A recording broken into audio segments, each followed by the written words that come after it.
ಭಾರತದ ಮೊದಲ ಉಪಪ್ರಧಾನಿ ಹಾಗೂ ಉಕ್ಕಿನ ಮನುಷ್ಯ ಖ್ಯಾತಿಯ ಸರ್ದಾರ್ ವಲ್ಲಭಭಾಯ್ ಪಟೇಲ್ ಅವರ 75ನೇ ಪುಣ್ಯಸ್ಮರಣೆಯನ್ನು ಇಂದು ಆಚರಿಸಲಾಗುತ್ತಿದೆ. ಉಪರಾಷ್ಟ್ರಪತಿ ಸಿಪಿ ರಾಧಾಕೃಷ್ಣನ್ ಅವರು ಸರ್ದಾರ್ ವಲ್ಲಭಭಾಯ್ ಪಟೇಲರ 75ನೇ ಪುಣ್ಯತಿಥಿ ಅಂಗವಾಗಿ ಗೌರವ ನಮನ ಸಲ್ಲಿಸಿದ್ದಾರೆ. ಸರ್ದಾರ್ ಪಟೇಲ್ ಅವರು ರಾಜಪ್ರಭುತ್ವದ ರಾಜ್ಯಗಳ ಏಕೀಕರಣ ಮತ್ತು ಅಖಿಲ ಭಾರತ ಸೇವೆಗಳ ಅಡಿಪಾಯ ಹಾಕುವಲ್ಲಿ ಪ್ರಮುಖ ಪಾತ್ರ ವಹಿಸಿದ್ದಾರೆ. ಈ ಮೂಲಕ ರಾಷ್ಟ್ರದ ಏಕತೆ ಮತ್ತು ಆಡಳಿತಾತ್ಮಕ ಚೌಕಟ್ಟನ್ನು ಬಲಪಡಿಸಿದ್ದಾರೆ. ಅವರ ಚಿಂತನೆಗಳು ಏಕ ಭಾರತ ಶ್ರೇಷ್ಠ ಭಾರತ ದೃಷ್ಟಿಕೋನಕ್ಕೆ ಪ್ರೇರೇಪಣೆಯಾಗಿದ್ದು, ವಿಕಸಿತ ಭಾರತದತ್ತ ರಾಷ್ಟ್ರದ ಪ್ರಯಾಣಕ್ಕೆ ಮಾರ್ಗದರ್ಶನ ನೀಡುತ್ತವೆ ಎಂದು ಸಾಮಾಜಿಕ ಜಾಲತಾಣದಲ್ಲಿ ತಿಳಿಸಿದ್ದಾರೆ.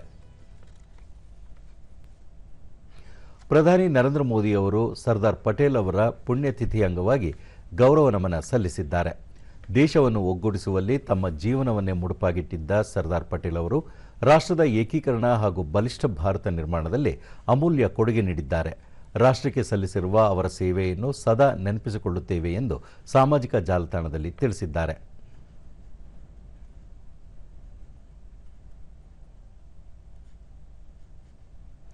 ಕೇಂದ್ರ ಸಚಿವ ಎಚ್.ಡಿ. ಕುಮಾರಸ್ವಾಮಿ ಸರ್ದಾರ್ ಪಟೇಲ್ ಅವರ ಪುಣ್ಯಸ್ಮರಣೆ ಅಂಗವಾಗಿ ಭಾವಪೂರ್ಣ ನಮನಗಳನ್ನು ಸಲ್ಲಿಸಿದ್ದಾರೆ. ಸಂಸ್ಥಾನಗಳ ವಾರು ಹರಿದು ಹಂಚಿ ಹೋಗಿದ್ದ ಭಾರತವನ್ನು ಒಗ್ಗೂಡಿಸಿದ ಮಹಾನ್ ನೇತಾರರು, ಉಕ್ಕಿನ ಮನುಷ್ಯ, ಪ್ರಥಮ ಉಪಪ್ರಧಾನಿಗಳಾಗಿದ್ದ ಭಾರತ ರತ್ನ ಸರ್ದಾರ್ ವಲ್ಲಭಭಾಯ್ ಪಟೇಲ್ ಅವರನ್ನು ಅತ್ಯಂತ ಗೌರವಪೂರ್ವಕವಾಗಿ ಸ್ಮರಿಸುತ್ತೇನೆ ಎಂದು ಸಾಮಾಜಿಕ ಜಾಲತಾಣದಲ್ಲಿ ತಿಳಿಸಿದ್ದಾರೆ.